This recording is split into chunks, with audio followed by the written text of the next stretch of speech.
Grabe itong mga pwedeng mangyari. Itong, ano ba yan? Third quarter? Tama, third quarter na yata yung July, di ba? July, August, September. Third quarter ng taon. At sa mga susunod pang panahon. Kaya grabe, alam nyo kung bakit? Dalawang Duterte, mag-amang Duterte, ang parehong sasailalim sa trial. Si Vice President Sara Duterte sasailalim sa impeachment trial na magsisimula. Officially ang trial ay sa July, kahit magre-resume ng June ang Senado after ng mahabang recess. July mag-i-start ang trial at pwedeng umabot yan ng 2 o 3 buwan. Ano yun? August, July, di ba? August, September, October. Yan ang maaring pinakamatagal na trial ni Sara sa impeachment. Kaugnay sa confidential fund, sa article of impeachment, graft in corruption, pagmumura, pagbabanta sa buhay ng Pangulo, First Lady at Speaker of the House. 7 article of impeachment yung tatalakayin. Okay? At ang pangalawa, ay itong nagsimula na, pre-trial, at by September, ay officially magsisimula ang trial sa crime against humanity laban kay dating Pangulong Rodrigo Duterte, ang ama ni Sara. So ayan, okay, kung aabutin ng October, September, October, August, September, October ang trial sa impeachment kay Sara, tapos September trial naman, officialing trial na, unang trial, kasi pre-trial lang yung nakaraan kay Duterte. So mag-ama na parehong isasalang. Itong kay Sara, maaaring 3 buwan, matagal na yun, 2 buwan, pwedeng matapos na eh. Pero yung kay Duterte ay taon. Yung kay former president, taon yan, trial na yan. Kasi dun sa sinasabi ng ICC, sila ang nasusunod kung ano ang schedule ng trial. Hindi ito katulad dito sa Pilipinas na pwedeng every other month o every month may trial. Sa kanila hindi. Sa dami kasi ng kaso na hawak ng ICC, 18 lang ang kanilang ICC judges. O, di ba? 18 lang ho yung judge ng ICC. Eh, may mga iba't ibang kasong hawak yan sa buong mundo. Kaya ho, ganun kasiksik ang schedule. Kaya yan, pre-trial ngayong buwang ito, ang official na trial ay after 6 months sa September 23 yata yun, kung di ako nagkakamali. So, anong inyong masasabi dyan? Pero, akin lang hong pinapalaala, ang mga kasong ito under the law, ang trial na ito under the law. Ang impeachment against Sara Duterte ay under Philippine law.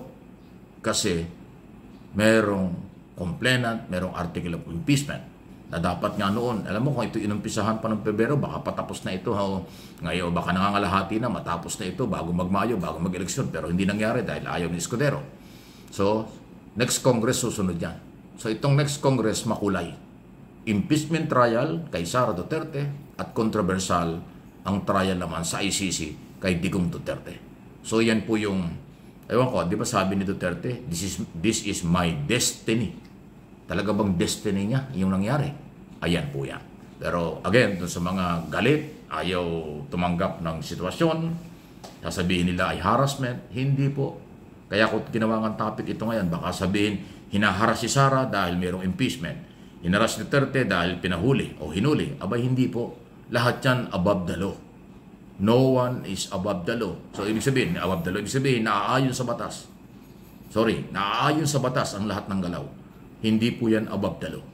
Okay? Maliwanag. Naaayon sa batas ang impeachment kasi merong article of impeachment.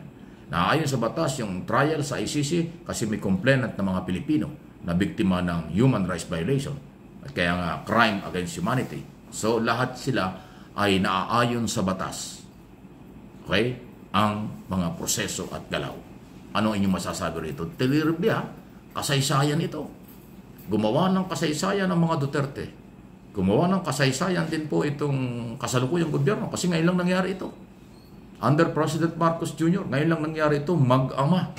Magkasabay na mayroong problema sa impeachment at sa international court. So, impeachment at saka court. ang problema ng mag-ama. Ang problemang ito ay hindi pangkaraniwan.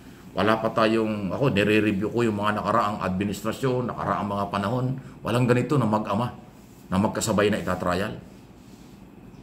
Korupsyon at saka human rights violation ang issue. Matindi. Expected natin, talagang controversial sila. Kasi sila lang naman po ang nakasuhan ng ganyan. Meron ba kayong nakilala? Meron ba wala naman tayong record sa kasaysayan ng politika at ng Pilipinas na mag-ama?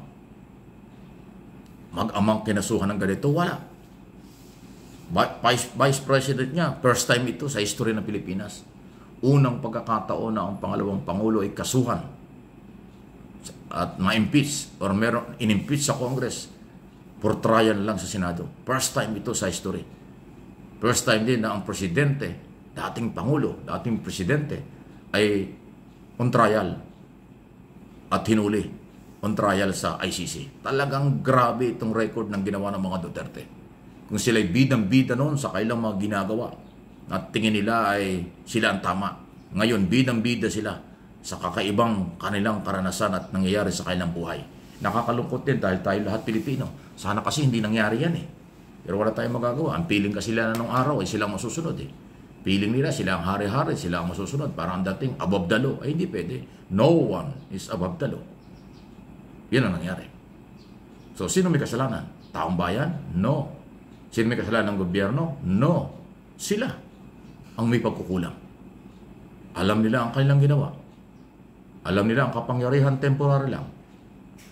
Alam nila na ang pera ng bayan ay mahalaga na hindi dapat ginagamit ng kung ano-ano. Dapat pinapangalagaan. Alam nila ang buhay ay napakahalaga. Ang buhay ay isa lang. Na kahit na anong lahi, ano ang kasarian, isa lang ang buhay. Dapat pinapangalagaan niya ng Estado. Pero sa nakaraang gobyerno, ang Estado ang pinagbintangan. Ang Estado ang gumawa ng paglabag sa karapatang pantao dahil buhay na buhay ang mga kamag-anak ng biktima. 20 to 30,000 na buhay ang nawala. Sino ang may kagagawan? Gobyerno ngayon? No, no. Ang taong bayan? No. Sila yan. Inuusig lang sila. Kasi ang pananagutan, kailanman, ay darating yan. Hindi pwedeng lahat ng pagkakataon ay sayo. Hindi lahat ng pagkakataon kayo ang tama. Kapag meron complainant, merong kayong nasagasaan, yun ang babalik at babalik. At may karapatan silang maghanap ng katarungan tulad ng mga biktima ng tukang ni Duterte. Tulad ng mga Pilipinong may-ari ng pera na hindi may paliwanag kung saan ginamit ni Sara Duterte. Tulad din ng mga Marcos loyalists, Marcos supporters, silent majority na nagmamahal sa gobyernong ito na maghanap ng katarungan at panagutin si Sara Duterte sa kanyang pagbabanta at nag-utos sa assassin sa pagbabanta ng buhay sa buhay ni Pangulong Marcos, First Lady at Speaker of the House, at yung kanakapaloob sa kabuuan ng 7 Article of Impeachment. So ano inyong masasabi yan? Mag-amang Duterte, magkasabay na isasalang sa trial. Please like and share ang video.